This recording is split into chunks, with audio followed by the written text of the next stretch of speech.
Question number 1 is look at the given figure and answer the following. देखिए आपको diagram में book में एक डायग्राम बना हुआ है इस तरीके से, ठीक है। ये जो इस तरीके से देखे, ये एक पॉइंट है, ये और पॉइंट से 2 रे निकल रही है। आपको पता है सिंगल साइड एरो होता है तो उसको हम क्या बोलते हैं, रे बोलते हैं, ठीक है। अभी जो हमने डेफिनेशन में पढ़ा था।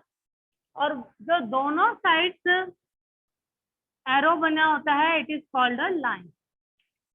ओके, अब यहाँ पे पॉइंट बना हुआ है, आपको स्पेशली ब्लैक किया गया उसको। यहाँ पे भी पॉइंट बना हुआ है, ठीक है। अब इनको अलग अलग नाम दिए गए हैं। इस पॉइंट को हमने दिया Q, okay, next is P and next is R, ठीक है। ये नाम दिया हुआ है। इससे रिलेटेड आपको क्वेश्चन दिए हुए हैं। ए क्वेश्चन क्या दिया हुआ है, नेम 3 पॉइंट्स। आपको 3 पॉइंट्स के नाम लिखने हैं। 3 कौन से पॉइंट्स हो गया, एक तो Q हो गया, Q के ऊपर पॉइंट बना हुआ है, एक P एंड R। तो नाम क्या हो जाएगा 3 पॉइंट्स के, P Q, कॉमा लगा के लिखेंगे क्योंकि ये तीनों अलग अलग है, P Q R। Second is B, name 2 line segment. Line segment जो कि आपको पता है फिक्स लेंथ होती है।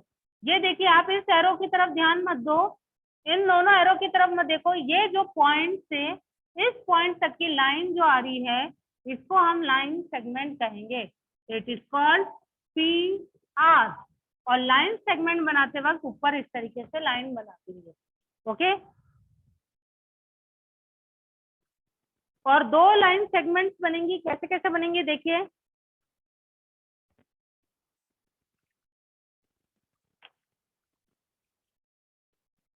बी देखिए, एक ये भी हो गया, लेकिन आप इस तरीके से भी लिख सकते हैं PQ, मतलब P से ये जो लाइन जा रही है यहाँ तक, इसको हम कहेंगे PQ।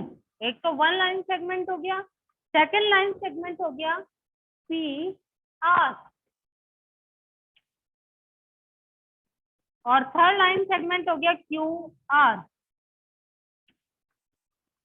ओके। क्योंकि इसमें कहा गया है या 2 लाइन सेगमेंट के बारे में कहा है, तो आप टू ही लिखेंगे, PQ एंड PR, ठीक है। सी क्वेश्चन इज नेम 3 रेस, मतलब 3 रेस के नाम लिखने हैं। आपको दिख ही रहे 3 रेस कौन से हो गया, एक तो Q, ये जो रेस आपको दिख रहा है यहाँ पे जो लाइन बनी हुई है इस तरीके से, ठीक है, रेस का आपको दिख ही रहा है। फर्स्ट इज P से लेके जो ये रे की जो लाइन है, 3 रेज अलग अलग दी हुई है, ठीक है। कौन सी हो गई, एक तो यहाँ से लेके यहाँ तक की लाइन, इसको पूरी लाइन माना गया है, ठीक है। इसको हम बोलेंगे QR। It's a complete line QR, it is called a रे, ठीक है। QR, QP and last one is P, last one is PR। इसके आप इस तरीके से लाइन बना सकते हैं, इट इज कॉल्ड अ रे, ठीक है। ये तो फर्स्ट क्वेश्चन हो गया। डी इसका लास्ट है, नेम 1 लाइन, ओनली 1 लाइन का नाम लिखना है। तो लास्ट में डी लाइन कौन सी हो गई, ये पूरी हो गई, PR,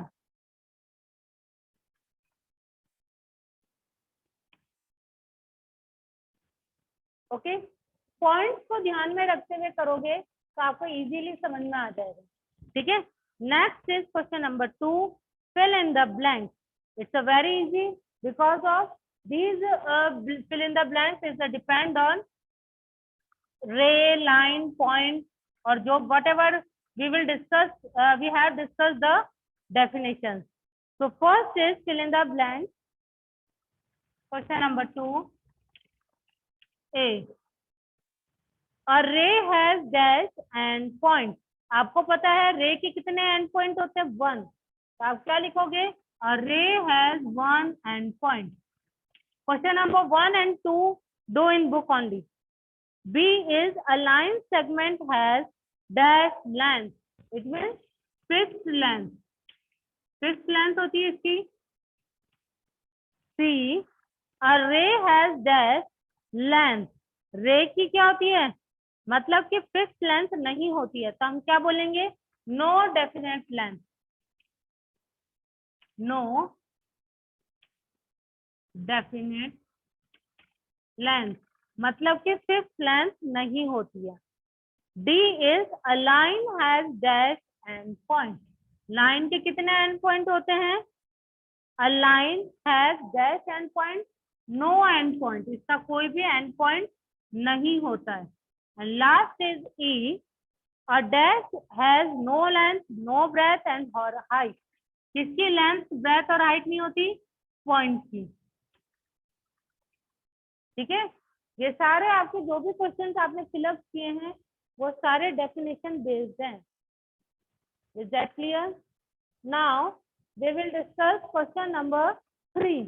देखिए क्वेश्चन नंबर 3 आपका केवल कॉपी में होगा, ठीक है, क्वेश्चन नंबर 3, क्योंकि इसके अंदर आपको लाइन ड्रॉ करनी है।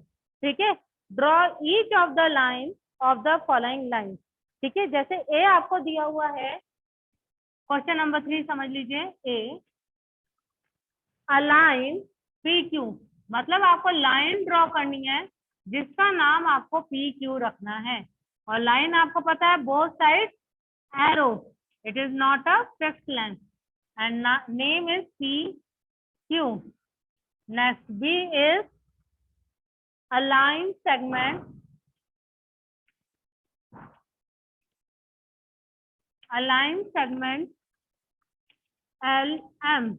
Okay, line segment is a fixed length, so make a two points, starting point and ending point, and naming here LM. Okay, and last is C, a ray EF, उसका नाम आपको क्या रखना है, EF.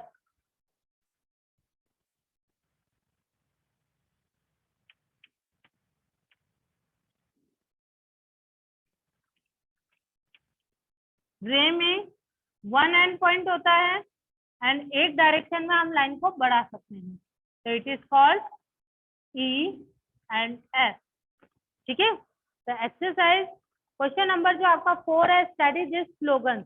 Okay, इसको आप cross कर दीजिए, cross this question, and also 8.1 exercise completed के बारे में डिस्कस करेंगे। ठीक है, तो next topic is angles, it is most important. ठीक है, इसको टिक लगा लीजिए आप इसको, कि बहुत ही इंपॉर्टेंट है angles. What is the angle? An angle is formed when two rays or two straight lines meet or intersect at a point. It means angles वो होते हैं जो कोई पर्टिकुलर पॉइंट पर आपस में मिल रही हो या फिर एक दूसरे को इंटरसेक्ट कर रही हो। इंटरसेक्ट मतलब एक दूसरे को काट रहे हो, इसको हम क्या बोलते हैं, एंगल्स बोलते हैं। एंगल्स बनाने के लिए एक वर्टेक्स और आर्म का होना जरूरी है, आर्म बोल दो या फिर एजेस बोल दीजिए। ठीक है, एंगल्स कैसे ड्रॉ किए जाते हैं, देखिए like this. Okay, it is a type of angle. Okay, आप देख रहे हैं one point is a vertex and इसी पॉइंट से टू रेज निकल रही है, वन रे इस तरफ और सेकंड रे इस तरफ। ठीक है, तो a line, an angle is formed when two rays or straight line meet or intersect at a single point. Single point पे जो टू रेज या सिंपल लाइंस निकल रही हैं उसको हम क्या बोलेंगे, एंगल्स बोलेंगे। ठीक है, एंगल्स को डिनोट किससे किया जाता है, एंगल्स का साइन इस तरीके से बना हुआ होता है, it is called a angle. क्या बोलेंगे इसको, एंगल। अब सपोज करिए आपको एक एंगल का डायग्राम बना हुआ है इस तरीके से, name is P Q are. ठीक है, तो अगर आपसे पूछा जाए कि इस एंगल का नाम लिखो, तो एंगल में क्या लिखोगे, ये तो एक तो एंगल का साइन आ जाएगा, इसका क्या नाम हो गया completely name, P Q R. तो क्यू जो है, जो एक एंगल को डिनोट करता है, बीच वाला जहां पे दो लाइन आपस में मिल रही होंगी उसको हम क्या कहेंगे, एंगल कहेंगे और वही नाम बीच में आएगा। क्यू के ऊपर दोनों लाइंस आपस में एक सिंगल वर्टेक्स पे मिल रही है, तो यही क्यू बीच में आएगा। Is that clear? तो ये हमारा क्या कहलाएगा? Q is a vertex point and P and R, P Q या Q R is a line. Okay, ये इट्स मोस्ट इंपॉर्टेंट। आपसे पूछा जा सकता है कि एंगल किस तरीके से बना होता है, एंगल का साइन क्या होता है। ओके, और एक जो क्वेश्चन आएगा इंटीरियर और एक्सटीरियर। इंटीरियर मतलब अंदर की तरफ, एक्सटीरियर मीन्स बाहर की तरफ। ठीक है,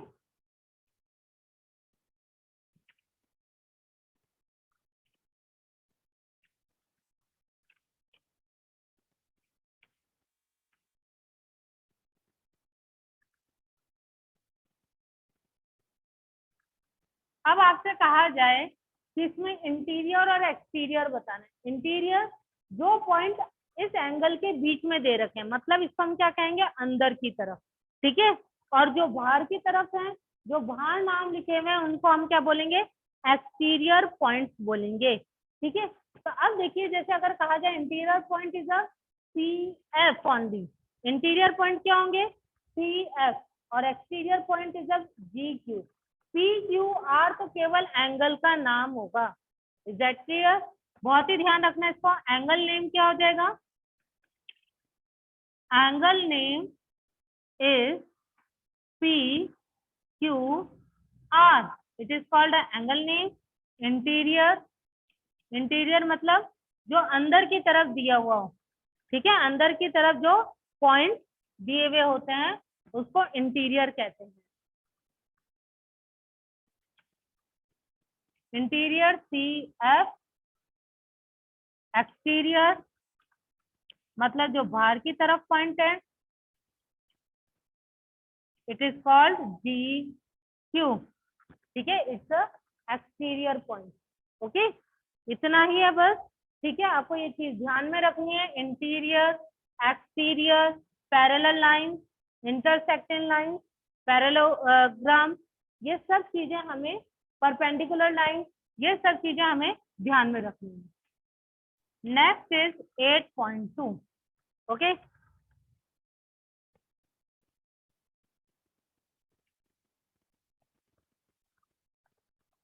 एक और चीज है इसके अंदर। 8.2 एक्सरसाइज स्टार्ट करने से पहले हम 3 तरीके के एंगल्स पढ़ेंगे, टाइप्स ऑफ एंगल्स। ओके, इसमें हम क्या पढ़ेंगे? Type of angles. और कौन कौन से एंगल्स होते हैं? Right angle, right angle, acute angle and obtuse angle. ये आपको नाम ध्यान में रखना है। राइट एंगल जिसका एंगल केवल स्ट्रेट बना हुआ होता है, 90 डिग्री का, मतलब इस तरीके से बना हुआ होगा, लाइन बिल्कुल टेढ़ी नहीं होगी, स्ट्रेट लाइन। ठीक है, 90 डिग्री का ये एंगल बना हुआ है, राइट एंगल कहलाता है। ठीक है, एक्यूट एंगल जो कि 0 डिग्री से तो बड़ा हो, 0 डिग्री से बड़ा हो और 90 डिग्री से छोटा हो। 0 या 90 डिग्री के बीच के एंगल को क्या बोलते हैं? एक्यूट एंगल बोलते हैं। ठीक है, 0 डिग्री से बड़ा होना चाहिए और 90 डिग्री से छोटे एंगल को क्या बोलेंगे? Acute angle.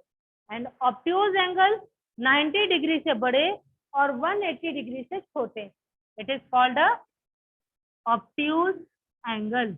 मतलब 90 डिग्री और 180 डिग्री के बीच के एंगल को हम क्या बोलते हैं? ऑब्ट्यूज एंगल बोलते हैं।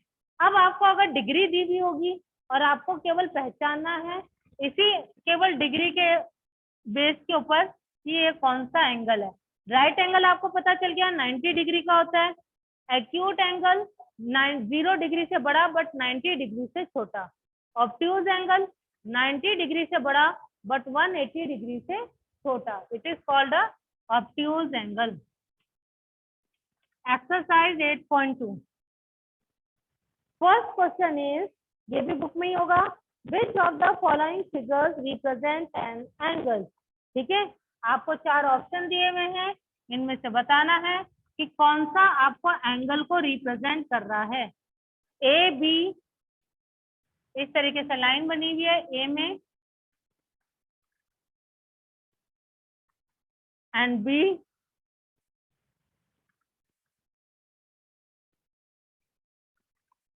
आपको पता है मैंने अभी एंगल की डेफिनेशन बताई थी, जो किसी वर्टेक्स से ज्वाइन करता है और उससे टू आर्म्स निकलती हैं, उसको हम क्या बोलते हैं? एंगल बोलते हैं। एक वर्टेक्स और उससे टू आर्म्स या एजेस निकलती हैं।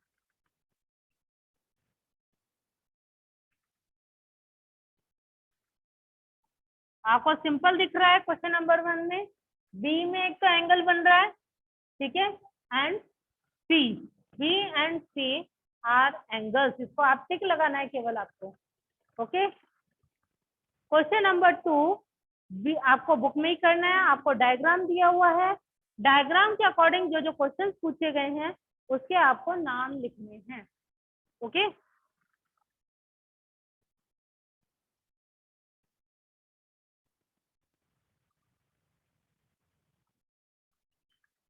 Diagram is there, A B C E F and G. Okay, इसी के अकॉर्डिंग आपको क्वेश्चंस के रिप्लाई करना है। A question is the angle, मतलब एंगल का नाम बताना है। First of all you will write the angle sign, then you will write A B C, because B क्यों बीच में आया? क्योंकि B is a vertex point. Okay, next is B question, the vertex and the arms of the angle, आपको vertex बताने हैं और angle के नाम बताने हैं। इसमें वर्टेक्स क्या हो गया? Vertex as B, okay, and arms, कौन कौन सी आर्म्स हो गई? रेस के फॉर्म में बनी हुई है, एक तो A B and next is B C.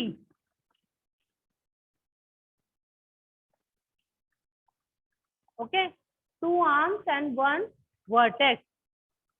C is the point in the exterior of the angle, interior of the angle, मतलब एंगल के अंदर के पॉइंट बताइए। तो एंगल के अंदर कौन सा पॉइंट बना हुआ है? ई एंड एफ, तो आप इंटीरियर लिख दोगे E F only. And last D, the point in the exterior of the angle, angle के बाहर के जो पॉइंट है वो है ओनली जी। ओके, तो ये आपका क्वेश्चन नंबर 2 है। It's a very easy, if you have any doubt. Next question, question number 3, it's a based on off angles, ठीक है, आपके एंगल्स के ऊपर बेस्ड है। आपकी बुक में अलग अलग डायग्राम्स बने हुए हैं, अलग अलग डिग्री के डायग्राम्स बने हुए हैं। अभी मैंने आपको एंगल्स बताए थे, right angle, acute angle and obtuse angle. Right angle कितने डिग्री का होता है? 90 डिग्री का। एक्यूट एंगल कितने डिग्री का होता है? 0 डिग्री से बड़ा बट 90 डिग्री से छोटा, इट इज कॉल्ड, मतलब 90 डिग्री से छोटे सारे एक्यूट एंगल होंगे। ऑब्ट्यूज एंगल जो कि 90 डिग्री से बड़े और 180 डिग्री से छोटे होंगे। ठीक है, तो आपको बस ये डिग्री पहचान करके एंगल क्या नाम लिखना है। ओके, जैसे फर्स्ट डायग्राम इज 90 डिग्री का दे रखा है, बी डायग्राम इज 140 डिग्री,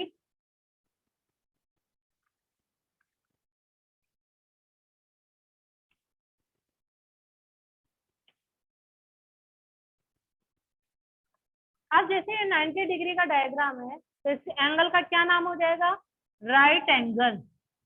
क्या नाम हो जाएगा इसका? Right angle. बी 140 डिग्री का है तो आपको पता है ये 180 डिग्री से छोटा हो गया और 90 डिग्री से बड़ा, तो obtuse angle. C is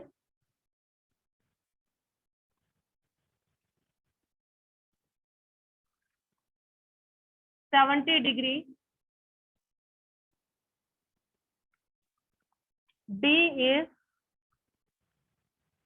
20 degree.